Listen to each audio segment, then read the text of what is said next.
আলহামদুলিল্লাহি রাব্বিল আলামিন ওয়াল আকিবাতুল মুত্তাকিন ওয়াসসালাতু ওয়াসসালামু আলা আশরাফিল আমবিয়া ওয়া সাইয়্যিদিল মুরসালিন নবিয়িনা মুহাম্মদ ওয়া আলা আলিহি ওয়া আসহাবি আজমাইন। আলহামদুলিল্লাহ, ফিকুহ সালাতের মধ্যে আমরা নামাজ শুরু করার আগে যেগুলো আহকাম যে কয়টা আমরা গুনেছিলাম 7টা। শরীর পাক, জায়গা পাক, কাপড় পাক, তারপরে সতর ডাকা, কেবলামুখী হওয়া, ওয়াক্ত মতো পড়া এবং নিয়ত করা। এরপর থাকলো এখন ভিতরে ঢুকার কাজ। ভিতরে কতগুলো নামাজে অনেকগুলো কাজ আছে, সবগুলো কাজে ফরজ না, কিছু কাজ হলো ফরজ। আর ফরজ যদি কোনো কারণে তরক হয়ে যায় বা মিস হয়ে যায়, নামাজ কি হবে? হবে না। তারপর বাকি কিছু কাজ থাকলো ওয়াজিব। ওয়াজিবগুলো আমরা দেখব কয়টা আছে। ওয়াজিবগুলো যদি তরক হয়ে যায়, মিস হয়ে যায়, তাহলে উপায় কি? সেজদা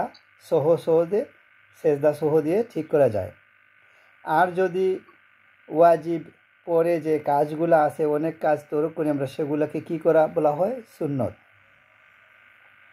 কেউ কেউ বাকি কিছু আবার মোস্তাহাবও বলেছেন, আর অনেকে সবগুলোকে সুন্নত বলেছেন। পার্থক্য এই জন্য করেছে যে কারো ছোটোখাটো কিছু মিস হয়ে যায় সুন্নত জাতীয়, তাহলে নামাজ দৌড়াতে হবে না, হয়ে গেছে। কিন্তু ফরজের মতো বড় কিছু মিস হয়ে গেলে অবশ্যই নামাজ দৌড়াতে হবে। তো ফুকাহে কেরাম এগুলা লিস্ট করেছেন। তো লিস্ট করতে গিয়ে এগুলাতে কিছু পার্থক্য হয়ে গেছে, কারণ নবী করিম সাল্লাল্লাহু আলাইহি সাল্লাম বলেন নাই যে নামাজের মধ্যে আরকাম আহকাম 13 ফরজ 14 ফরজ আছে, মুখস্থ করে দিয়ে যান নাই। তিনি এইভাবে নামাজ পড়েছেন। এগুলার একটু গুরুত্ব, ওইটার একটু কুরআনে এবং হাদিসে ইঙ্গিত আছে। তো এখন এগুলা ঠিক করতে গিয়ে কেউ কেউ গুরুত্ব দিয়ে দেখে কারো কাছে মনে হচ্ছে এটা ফরজের মধ্যে ঢোকা দরকার, কোনো ইমামের কাছে মনে হচ্ছে না এটা ওয়াজিবের কাছে যাওয়া দরকার। আবার ওয়াজিব আর সুন্নতের মধ্যে বেশ কম হয়ে গেছে। কেউ কেউ মনে করছে এইটা ওয়াজিবের লিস্টে যাবে, কোনো ইমাম বলেছেন না সুন্নতের লিস্টে যাবে। তো আর এই কাজকে বলা হয় ইজতিহাদ। যখন সরাসরি রাসূলুল্লাহ সাল্লাল্লাহু আলাইহি সাল্লাম স্পষ্টভাবে যেটা বলেননি এটা ফরজ এটা ওয়াজিব, এরকম যখন তিনি বলবেন, তখন আর ইখতিলাফের সুযোগ থাকে না। আর যখন তিনি এরকম বলেননি সুস্পষ্টভাবে, কিন্তু তিনি সবগুলোই করেছেন, সাহাবা কেরাম সবগুলোই করেছেন, কোনোটাই বাদ দেননি। পরবর্তী পর্যায়ে আমাদেরকে হেল্প করার জন্য ইমামগণ অনেক চেষ্টা করে এগুলাকে ফিকে সামনে রেখে ওনারা লিস্ট ভাগ করেছেন। সেই জন্যে এখন আমরা যদি দেখি যে আমার ইমাম আবু হানিফা রহমতুল্লাহি আলাইহির কাছে ভিতরের যেগুলো আরকান বলা হয়, ভিতরের ফরজগুলো আমাদেরকে আরকান বলা হয়, আর বাইরেরগুলাকে আহকাম বলা হয় অথবা শুরুত। আর ভিতরেরগুলা আরকামের রকম মানে একদম ফরজ, যেটা না হলে নামাজের কোনো ঘরের ফিলার না থাকলে সেই ঘর টিকবে না। এরকম ফরজগুলো হচ্ছে নামাজের ফিলার, রোকন। এগুলো যদি কোনোটা ছুটে যায়, নামাজ আর হচ্ছে না। তো এখন ওনার কাছে ইমাম আবু হানিফা রহমতুল্লাহ আলাইহির কাছে নামাজের পিলার বা রোকন আছে যে কয়টা, অনেকের কাছে তার চেয়ে অনেক বেশি আছে। আর কেউ কেউ আবার রোকনের ভিতরেও শুরুতকে ঢুকাইয়ে দিয়েছেন, যার ফলে কিছু বেশ কম যেখানে একটু ইখতিলাফ আছে সেটা আমরা উল্লেখ করব। আমরা এখন আসি, শর্ত বা আহকাম হচ্ছে নামাজের বাইরে আগে ঠিক না করে নামাজে ঢুকা। আর নামাজ যখন শুরু হয়ে গেল, ভিতরের ফরজগুলাকে বলা হয় আরকান। এগুলা ভিতরের কাজ, অন্যগুলা বাইরের কাজ। এখন ভিতরের কাজের মধ্যে ইমাম আবু হানিফা রহমতুল্লাহ আলাইহির দৃষ্টিতে যে ফারায়েতুস সালাসিত্তা, তিনি বলছেন ভিতরেও 6টা পিলার, 6টা রোকন, 6টা ফরজ। 1 নম্বরে হচ্ছে তাকবীর তাহরিমা। এই যে আমরা যেটা দিয়ে শুরু করি প্রথম তাকবীর, এই তাকবীরগুলা হচ্ছে তাকবীরে তাহরিমা, এইটা হচ্ছে ফরজ। কাজে যে কোনো সময় মুসল্লি নামাজে ঢুকবেন, এতে আল্লাহু আকবার বলে ঢুকতে হবে। অনেক সময় আপনি ইমামকে রুকুতে পাচ্ছেন, তো আপনি কি করবেন? আগে আল্লাহু আকবার বলে ঢুকবেন, কিন্তু এর আগে এই জাতীয় সুবহানাল্লাহ পড়তে পারবেন না, কারণ আপনার সাথে সাথে রুকুতে চলে যেতে হবে। তো বুদ্ধিজীবী খরচ না করে তাহলে হয় কি সুবহানাল্লাহ পড়তে পড়তে রুকু থেকে উঠে গেছে আর সেই নিজেকে একলাই রুকু দিয়ে ইমামকে ধরে ফেলছে। এরকম কাণ্ড অনেকে করে। আবার নাওয়াইতন মুখস্থ করতে অনেক সময় যায়। তো এই জন্যই এইগুলা শিখতে এসছেন, এগুলা জরুরি। তা আমাদের শিখতে হবে, এগুলা জরুরি। তো এইরকম করে যখন হাত শুধু তাকবীর ধরে ইমাম রুকুতে আসে আল্লাহু আকবার বলে আপনি রুকুতে চলে যাবেন, হাত না বাঁধলেও চলবে। হাত বাঁধাটা কি ফরজ না, সুন্নত। তাহলে ওই ফরজ ধরার জন্য সুন্নত ছাড়া যাবে, সুন্নত তরক করা যাবে। কারণ হাত বাঁধতে বাঁধতে রুকুতে উঠে যেতে পারে ইমাম সাহেব, তাই আপনি হাত না বেঁধে ফরজটা মিস করা যাবে না, তার সুন্নতটা মিস করে আপনি ফরজটা চলে যাবেন। তো আল্লাহু আকবার বলা এটা শুধুমাত্র ফরজ। আর 2 নম্বর ফরজ হচ্ছে কিয়াম, দাঁড়িয়ে নামাজ পড়া, যাদের সমর্থ আছে। ফরজ নামাজ দাঁড়িয়ে নামাজ পড়া ফরজ। সুন্নত নফল কেউ যদি বসে পড়তে চায় অ্যালাউড আছে বসে পড়া, কিন্তু বসে পড়লে তার সওয়াব হবে অর্ধেক, দাঁড়িয়ে পড়ার তুলনায় অর্ধেক হবে। তাই আমাদের দেশে কি করে জুয়ান মানুষ 2 রাকাত নামাজ বসে পড়ে, জোহরে এরকম পড়ে, এশার সময় 2 রকম বসে পড়ে। এরকমের নফল জোহরের যে কয় রাকাত আছে ওই কয় রাকাতের মধ্যে নবী করিম সাল্লাল্লাহু আলাইহি সাল্লাম 2 রাকাত নফল কখনো এড করেননি। ওনার হিসাবে জোহরের নামাজ হচ্ছে 10 রাকাত। প্রথমে 4 রাকাত সুন্নত, তারপরে 4 রাকাত ফরজ, তারপরে 2 রাকাত সুন্নত। এরপরে নফল আপনি ওই সময় 2 রাকাত পড়েন, 4 রাকাত পড়েন, 10 রাকাত পড়েন, কোনো আপত্তি নাই। কিন্তু জোহরের নামাজকে 12 রাকাত বানিয়ে দিয়ে বই পুস্তকে লিখেছে 2 রাকাত নফল, এটা একটু অতিরিক্ত হয়ে গেছে। তাই বলে নফল পড়তে কোনো নিষেধ নাই, পড়তে পারেন, কিন্তু 2 রাকাতকে জোহরের সঙ্গে মিলাইয়া দিয়ে জোহরের নফল মনে করা এই কথাটা ভুল। তাহলে বসে পড়াটা যায় নফল। এখন যদি কেউ কোনো সময় 2 রাকাত পড়ে, 4 রাকাত নফল পড়ে, কোন দুঃখে বসে পড়ে?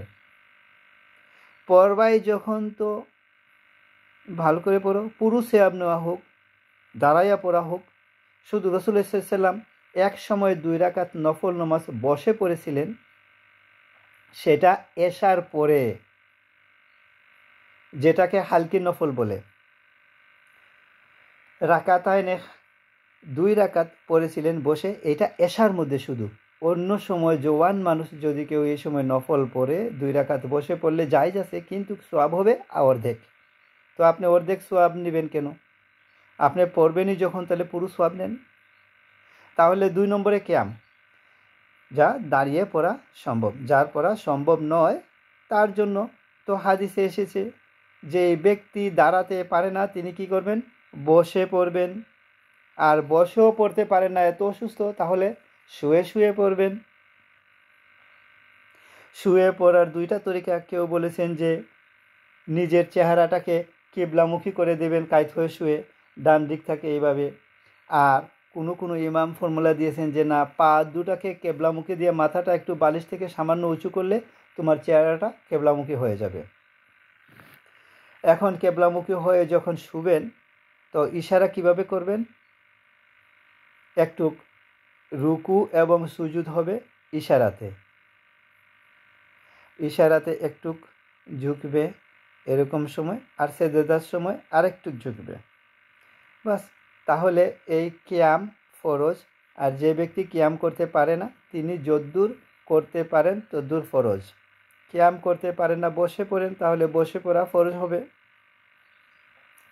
আর বসেও পড়তে পারে না তখন শুয়ে পড়া, তখন তার জন্য ফরজ হয়ে গেল। 3 নাম্বার হচ্ছে আল কিরাআত, কোরআন শরীফের কেরাত পড়া। কোরআন শরীফ থেকে কিছু অংশ পড়া, একটা সূরা হতে পারে আর সূরা থেকে এক অংশ হতে পারে। এটা যদি কেউ না পড়ে তাহলে ফরজ তরক হয়ে গেল নামাজের মধ্যে। এখন এই অংশ নিয়ে সূরা ফাতিহা আরেক সূরা, এটা নিয়ে আরেকটু ঝামেলা, একতেলাফ আছে। তাহলে কেরাত গেল। তারপরে হচ্ছে এটা কয় নম্বর গেল? 3 নম্বর। 4 নম্বর হচ্ছে রুকু। 4 নম্বর ফরজ হচ্ছে রুকু। 5 নম্বর ফরজ হচ্ছে সুজুদ, 2টা সিজদাই ফরজ। 6 নম্বর ফরজ নামাজের মধ্যে শেষ বৈঠক, আল কাদাতুন আখিরা, শেষ বৈঠকে বসা। এই 6টা নামাজের ফরজ, কোনো একটা মিস হয়ে গেলে নামাজ বাতিল হয়ে যাবে। এই ফরজগুলো যাওয়ার পরে আমরা দেখি ওয়াজিবগুলা কি কি আছে।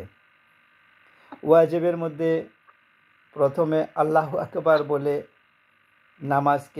নামাজের মধ্যে ঢুকা, তাকবীরে তাহরিমা এটা তো আছেই, ওটাকে সেই তাকবীরে তাহরিমাটা কি হবে, গটা কি হবে, সেটা শব্দটা হবে আল্লাহু আকবার।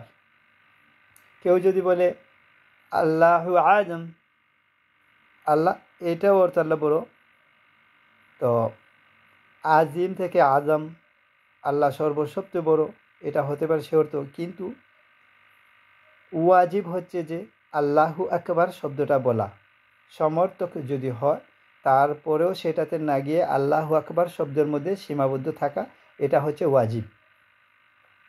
এখানে একটু কনফিউশন চলে আসে, তাকবীরে তাহরিমা ফরজ, আবার আল্লাহু আকবার বলে ওয়াজিব। বেশি ঝামেলা হয়ে গেলে আর দরকার নেই, মোটামুটি আল্লাহু আকবার ফরজ, এটাই শেষ। 2 নম্বর হচ্ছে ওয়াজিব হানাফি মাহজাবে কেরাতুল ফাতেহা, সূরা ফাতেহা পড়া ওয়াজিব। কিন্তু মেজরিটি ইমাম বলেছেন সূরা ফাতেহা পড়া ফরজ।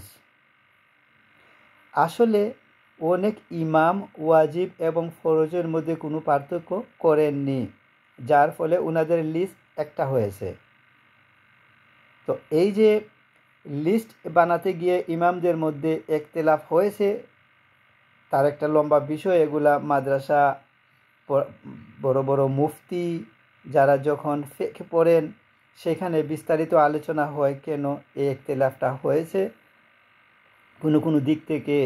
যেমন ইমাম আবু হানিফা রহমতুল্লাহ আলাহি, তিনি যে বলতে চেয়েছেন যে হাদিসটা আছে, আল্লাহ তাআলা বলছেন কোরআনে পাকে ফাকরা উমা তাইয়াসসারামুল কুরআন, যে তোমাদের কুরআন যেখান থেকে সহজ হয় সেখান থেকে পড়ো। এটা হচ্ছে, এখানে কোনো সূরা ফিক্স করে দেওয়া হয় নাই, কোরআন থেকে যেখান থেকে তুমি ইজি পাও সেখান থেকে পড়ো। ফাতরাহু পড়ো, সেটা ফরজ হুকুমটা আদায় হয়ে যাবে, যে কোনো সূরা থেকে পড়লে ফরজ আদায় হবে। এটা হচ্ছে ইমাম আবু হানিফার যুক্তি। বাকি অন্যান্য আলেমায়ে কেরাম বলেছেন যে মাল্লাম লে হাদিস নবী করিম সাল্লাল্লাহু আলাইহি সাল্লাম মান্না ইয়াকাম ফাতিহাল বিদা ফালা সালাতা লিমান সালাতা লিমান ইয়াকাফি ফাতিহাতিল কিতাব, তার নামাজ হলো না যে ব্যক্তি সূরা ফাতিহা পড়ল না। এখন কুরআনে বলল যেখান থেকে সহজ হয় সেখান থেকে তেলাওয়াত করুন, এখানে কোনো সূরা ফিক্স করা হয়নি। আবার হাদিসে বললে যে সূরা ফাতিহা পড়ল না তার নামাজ হবে না। এখন কি করা যায়? দুইটা সাংঘর্ষিক হয়ে গেল না? এই দুইটার আন্ডারস্ট্যান্ডিং ঠিক করতে গিয়ে ইমামদের মধ্যে একতেলাফ হয়েছে, এবং যারা বলেছেন সূরা ফাতিহা তা ফরজ না পড়লে নামাজ হবে না, প্রত্যেক রাকাতে সূরা ফাতিহা পড়তেই হবে, এই সূরাটাকে যারা ফরজ বলেছেন। আর কুরআনে আল্লাহ যেখান থেকে সহজ বলতে বলেছেন, এটার জবাব ওনারা কি দিবেন? ওনারা নিয়ে এসেছেন যে সূরা ফাতিহার পরে যে সূরা তোমার জন্য সহজ হয় ওই সূরা থেকে পড়ো, তাহলে আর কোনো সংঘর্ষ থাকলো না। তাহলে তো ওনাদেরটা বুঝে আসলো, তো মনে হচ্ছে ঠিকই। এখন ইমাম আবু হানিফা যে বললেন, উনি যে পার্থক্য করলেন যে না ফাতিহা পড়া ফরজ নয় ওয়াজিব, তো উনি ধরে নিয়েছেন এই যে ফাতিহা পড়তে হবে না এটা না, উনিও জানেন ফাতিহা পড়তে হবে। কিন্তু কেউ যদি বেশ কম হচ্ছে, কেউ যদি সূরা ফাতিহা পড়তে ভুলে গিয়েছে, মনে হয় প্রথম রাকাতে সূরা ফাতিহা পড়ে না, কিংবা দ্বিতীয় ফাতিহা রাকাতে সূরা ফাতিহা পড়ে নাই, এখন তারপরে গিয়ে নামাজের মধ্যে খেয়াল হলো ওহো প্রথম রাকাতে তো সূরা ফাতিহা মিস হয়ে গেছে। এখন ইমাম আবু হানিফার দৃষ্টিতে একটা উপায় আছে। উপায়টা হলো এই, তোমার ফাতিহা মিস হয়ে গেছে, ওয়াজিব মনে করলে তুমি সহজ সিজদা দিয়ে দাও, তাহলে ওই ফাতিহাটা মিস হওয়ার কাফফারা, ওটার যে জরিমানা সেটা আদায় হয়ে গেছে, নামাজ হয়ে যাবে।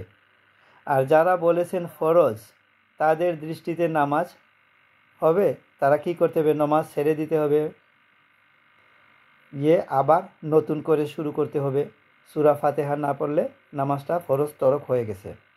তাহলে ইমাম আবু হানিফা রহমতুল্লাহ আলাইহি চান না যে সূরা ফাতিহা কেউ ছাড়ুক, তিনিও এই জন্য ওয়াজিব বলেছেন, না হতে সুন্নত বলে ছেড়ে দিতেন।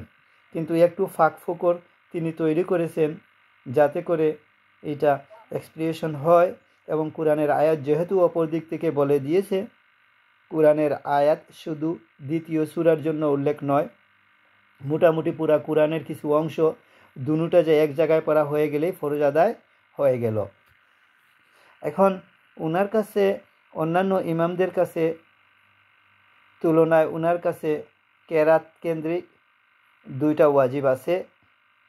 একটা ওয়াজিব হলো ফাতিহা পড়া, আরেকটা ওয়াজিব হলো প্রথম 2 রাকাতে আরেকটা সূরা পড়া, সেটাও কিন্তু ওয়াজিব।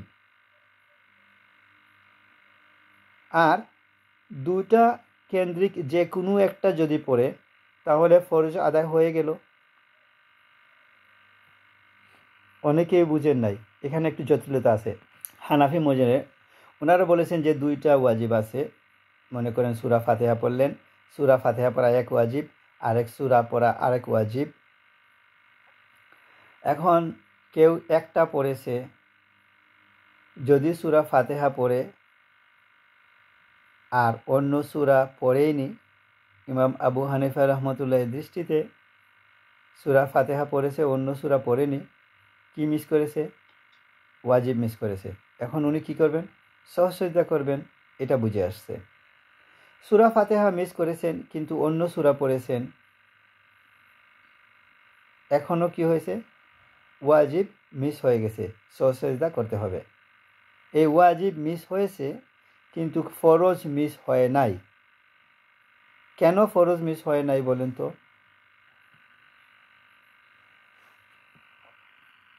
মানে আল্লাহ যে বলছেন কোরআন শরীফ পড়ো, ওই ফরজটা কাজ হয়ে গেছে। সূরা ফাতিহা পড়লেও কোরআন শরীফ পড়া হয়ে যায়, আর অন্য সূরা পড়লেও কোরআন শরীফ পড়া হয়ে যায়। কোরআন তেলাওয়াত লাগবেই, ওটা হয়ে গেছে, ওটা হলো ফরজ। চাই তুমি ফাতিহা পড়ো আর অন্য সূরা পড়ো, ফরজ তো তুমি মিস করো নাই। আর যদি তুমি ফাতিহা মিস করে থাকো, এরকম 2 রাকাতে অথবা অন্য সূরা মিস করো, তাহলে তুমি কি মিস করেছো, একটা ওয়াজিব মিস হয়ে গেছে, তুমি সহজ সিজদা দিয়ে করে দাও। আর যদি দুটা পড়ে ফেলো, 2 ওয়াজিব হওয়ার পাশাপাশি আরেকটা কি আদায় হয়েছে, একটা ফরজ আদায় হয়ে গেছে। তো ওয়াজিব তো 2টা, তো এখন 2টা দিয়ে 3টা আদায় হয় কেমনে, এই পেজ বুঝতে সময় লাগবে। আপনি যদি 2টাই মিস করতেন, প্রথম রাকাতে আপনি সুবহানাকা এগুলা পরে রুকুতে চলে গেছেন, এখন কি মিস হয়েছে, 2টা ওয়াজিব মিস হয়ে গেছে, ফরজও মিস হয়ে গেছে, কারণ কোরআন তেলাওয়াতও পড়া হয়নি, আর সূরা ফাতিহার ওয়াজিব মিস হয়ে গেছে হানাফি মাজামে, আর অন্য সূরাটাও মিস হয়ে গেছে। এইবারে কিছু বুঝে আসছে যে 2 ওয়াজিব 1 ফরজ একসঙ্গে কেমনে আদায় হয়, অথবা 1 ওয়াজিব 1 ফরজ তার সামনে কেমনে আদায় হয়ে যায়। যতটুকু বুঝেছি ততটুকু আশা করি চলবে। আর যারা বুঝেন নাই, দেখা যাক আল্লাহ তাআলা আপনাদেরকে ইনশাআল্লাহ আস্তে আস্তে বুঝার তৌফিক দান করুন। তবে সূরা ফাতিহা পড়া প্রত্যেক রাকাতে পড়া ফরজ, এটা অধিকাংশ শক্তিশালী, এই কথাটা অধিকতর শক্তিশালী, দলিলের দিক থেকে অধিকতর মজবুত। সূরা ফাতিহার পরে আরেকটি সূরা 2টা পড়ার কথা, এই ক্ষেত্রে এবং অন্যান্য কাজগুলোর ক্ষেত্রে তারতিব মেনটেন করা, অর্ডার মেনটেন করা। আগে সূরা ফাতিহা পড়া দরকার, পরে আরেকটা সূরা পড়া দরকার। এখন কেউ মানুষের মিস্টেক হয়ে যায়, আগে কুল হুয়াল্লাহু আহাদ পড়েছে, ইন্নাল নাম তো ফাতেহা পড়ে নেই, এখন ফাতেহা পড়বে। তাহলে এখন ফাতেহা পড়বে। ফাতেহা পড়ার কারণে যে কাজটা হয়ে গেছে, কি নষ্ট হয়েছে? তারতিব নষ্ট হয়েছে, ওয়াজিব তরক হয়েছে। নামাজের মধ্যে তারতিব মেনটেন করা ওয়াজিব। প্রত্যেকে সিরিয়াল অর্ডার মেনটেন করা, ক্রমধারা মেনটেন করা, এটা একটা ওয়াজিব। প্রত্যেক কাজে সূরা ফাতিহা, যেমন আগে যদি কেউ বলে আগে রুকু সেজদা চলে গেছে, এখন উঠে এসে আবার রুকু করলো, তাহলে তারতিব নষ্ট হয়ে গেল। এই ক্ষেত্রে রুকু করার পরে আবার সেজদা করবে। এই যে অতিরিক্ত কাজ হয়ে গেল, তার জন্য কি করবে? সেজদা করবে। এরপর আরেকটি ওয়াজিব হলো আল ইতমিনানু ফিল আরকান ওয়া তাদিলু আরকান। প্রত্যেকটি কাজকে একটু স্থিরভাবে তার হক আদায় করতে হবে ঠিকমতো। যেমন রুকুতে গিয়েছেন, গিয়ে এত দ্রুত পড়লেন যে আপনি রুকুতে যে বরাবর হওয়ার কথা, পিঠ মাথা একদম বরাবরভাবে হয়নি, গিয়ে এরকম চট করে উঠে গেলেন। অথবা সামি আল্লাহু লিমান হামিদা পরেই আবার সোজা না হয়ে একটু বাঁকা হয়ে চলে গেলেন, তা দিলে আরকান হয়নি, ওয়াজিব তরক হয়ে গেছে। ঠিক তেমনি দুই সেজদার মাঝখানে বসে পিঠকে সটান সোজা করতে হয়। এটা না করে উঠে আবার আধা রাস্তায় গিয়ে আবার ব্যাক করলেন, এখানে এই ওয়াজিব তরক হয়ে গেল, ওয়াজিব মিস হয়ে গেল। সেজদার মধ্যে ঠিক মতো যে 7টি অঙ্গ, সেজদার মধ্যে ঠিক মতো যে 7টি অঙ্গ কি কি? 2 হাত, 2 হাঁটু আর 2 পায়ের আঙ্গুলগুলো, 3 দুগুণে 6, আর চেহারা। 2টা জিনিস আছে, চেহারা একটা ধরেন, একটার মধ্যে আবার 2 জিনিস আছে, নাক এবং কপাল। এইভাবে বরাবর করে সবগুলো জিনিসকে ঠিক মতো করা, হক আদায় করা, এটা হচ্ছে ওয়াজিব।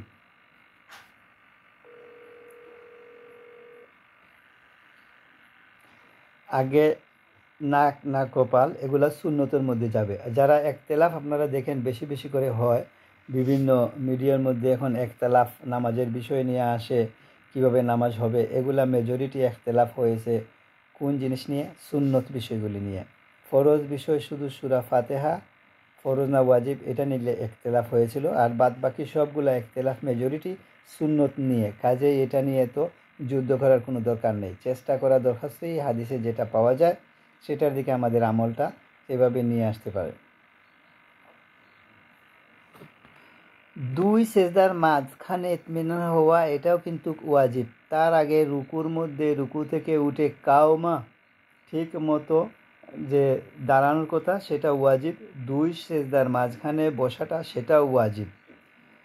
এরপরে 4 রাকাত অথবা 3 রাকাত নামাজের প্রথম 2 রাকাতের পরে বসা, এই বসাটা ওয়াজিব।